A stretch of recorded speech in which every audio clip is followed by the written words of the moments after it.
I would say that the people in my tribe, for the most part, have this love for their echo chamber. Would you agree that some of the people in your tribe do the same thing?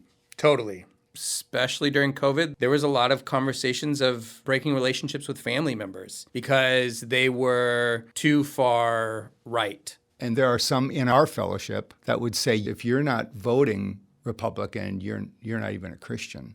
And that's it's not healthy as far as I'm concerned. And I wonder if there's a desire to go back to how things were.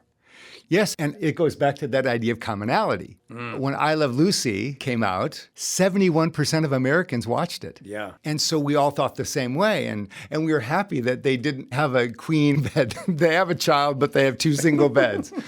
But there was this Doesn't sound like a great marriage to me. I know. We would preach no against that, wouldn't we? No Both judgment, I guess. But yes, that commonality. That commonality, in the people that I've had around me, the only thing that will move the needle for them is a personal, familial experience.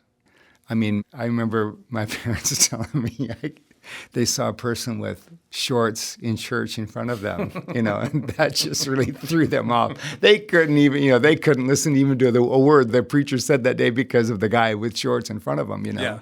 And then their oldest granddaughter had a child outside of wedlock, and all of a sudden, that guy with shorts isn't such a big deal anymore. Interesting. They weren't going to stop loving this grandchild. And so in that way, it really benefited them because now all of a sudden the hallways get wider, grace becomes bigger because of the fact that there's a personal experience that goes along with that. So that's why I like this conversation. Although you and I have different perspectives, as I've listened to you, I get to know you more. And the only way love continues is if we know each other. That's great.